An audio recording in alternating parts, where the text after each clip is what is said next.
Hello everyone. Today we are going to see as to how to convert a linear programming problem to a standard form.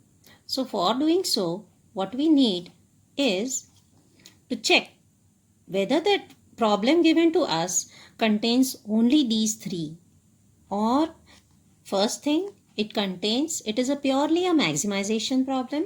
Secondly, it only contains in the form of inequality constraint less than or equals to, but it does not contain greater than or equals to. Third, for the non-negativity constraint, it should be holding for each and every variable in my, you can say, basic variables which are there in my systems. So I say x greater than equals to, y greater than equals to, these are the different variables and all of them should be non-negative.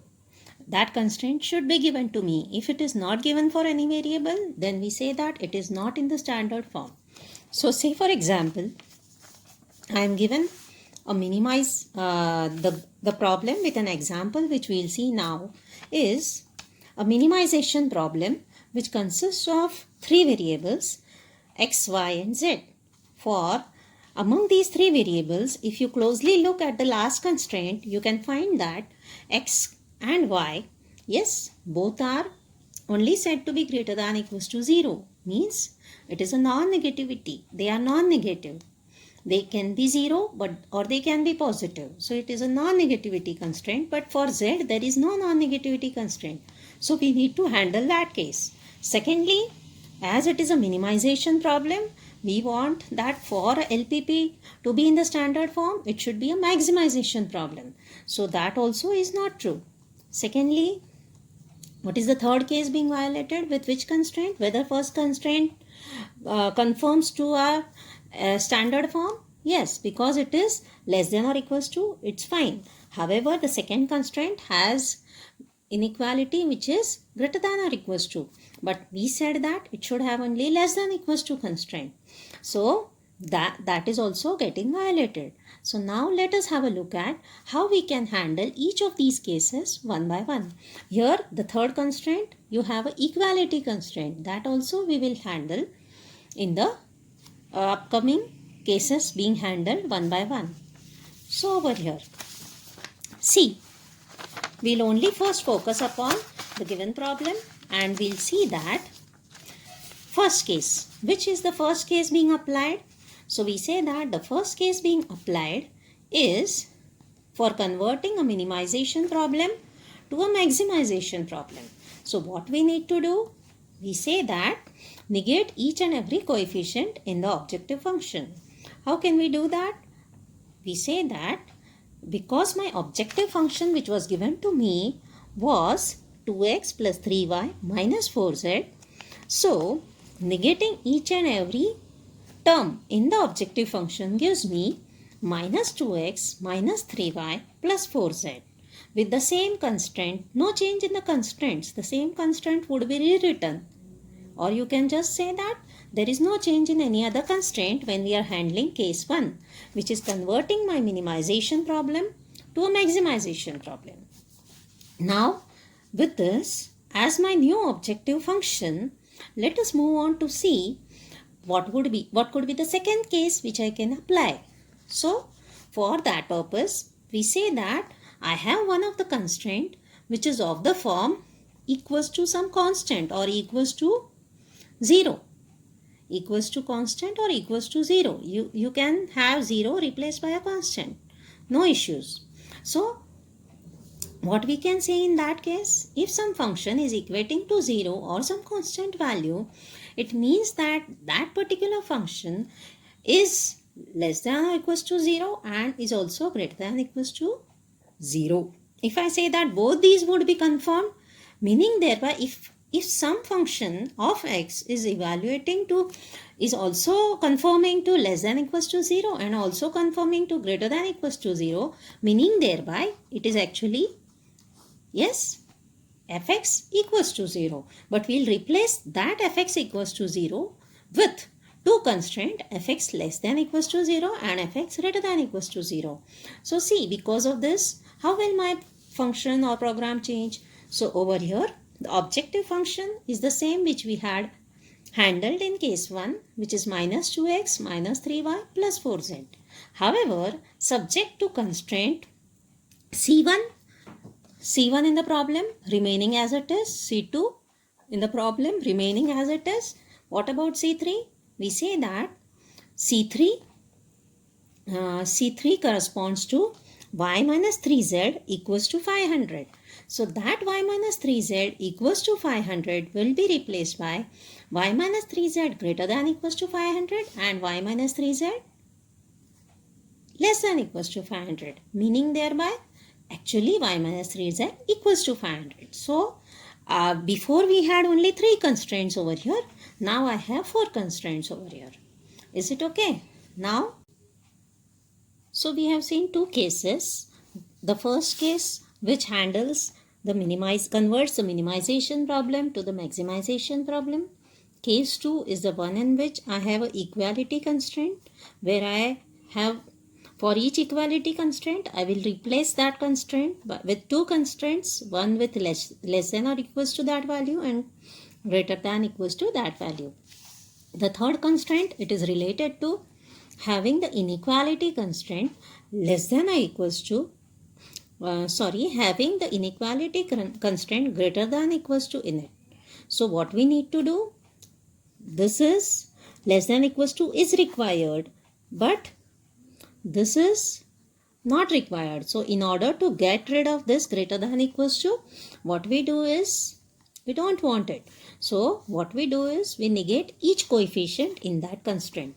So which is that greater than equals to constraint? So there are, if you look at the problem, you have 2 such constraints. So one greater than equals to 0, it is over here, y minus 3z greater than equals to 500. And if you look at the problem, here also we had y plus x plus z greater than equals to 5000, right? So it is also, the second constraint is also having a greater than equals to. So what we will do is, we'll have the objective function rewritten as it is, whereas subject to constraint C1, which is a less than equals to constraint, so there will be no change. It will be written as it is.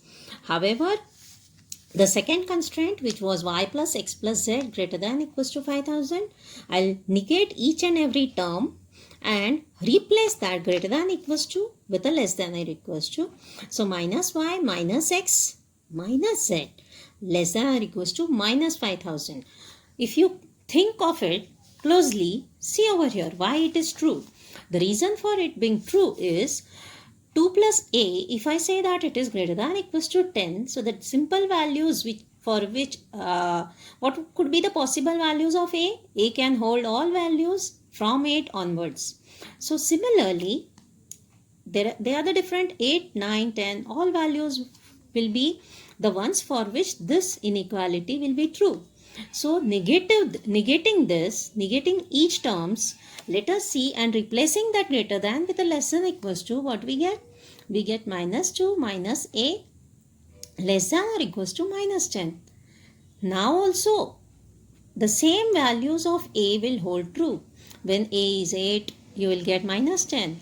When left hand side and right hand side. When a is 9, you will have minus 11 less than equals to minus 10. So ultimately that inequality still holds true. So the same thing we are using over here. So minus x minus y minus z, that is for the second constraint. And similarly for the third constraint, which is having greater than equals to constant y minus 3z greater than equals to 500, we'll replace it by minus y plus 3z less than equals to minus 500, right? So replace that greater than equals to 0 with the less than equals to 0 by negating each and every term. So this is my snapshot of my problem after applying case 3. Now the only thing which remains writing out over here is that we are having x and y only which are the non-negativity constraint, which are both greater than equals to 0. But we don't have z also written or specified as greater than equals to 0. So we need to also handle case 3. So the next case, which is case 4. So what is that case 4 corresponding to? So we say that the case 4 takes into consideration, we say that the case 4 corresponds to the one in which the non-negativity constraint is not specified for one of the variables or multiple variables. So in our case, that non-negativity constraint is not specified for variable z. So what is the solution? The solution is each z in our problem will be replaced by z dash minus z double dash in the objective function and also in all the constraints. So ultimately the new problem will not have z anywhere. The new problem will not have z anywhere. So see how my problem, you can say, modifies. Here I have after the third case being applied, I was having minus 3x minus 3y plus 4z. So here also I have minus 2x minus 3y plus 4, z getting replaced by z dash minus z double dash. Subject to constraint 1. The constraint 1 is a constraint which is not having any z variable. So it will have no change. The z variable will have no change as there is no z variable into it. Then the second constraint will be becoming minus y minus x minus z minus z double dash less than equals to minus 5000.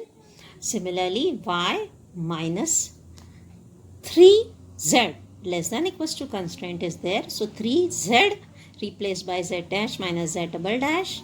Similarly for the last constraint, and without fail we need to mention these two things. What is it? We say that now my variables will contain both z dash greater than equals to 0 and z double dash also greater than equals to 0. So that is all, or those are the different steps of converting a given linear programming problem into a standard form. We need to check. Better way, always follow this same order of checking, where the first checking we do for checking whether it is a minimization problem, then go for case 1. If there is no minimization problem, then it's okay, already maximization problem, then case 1 will not apply. Then what is case 2?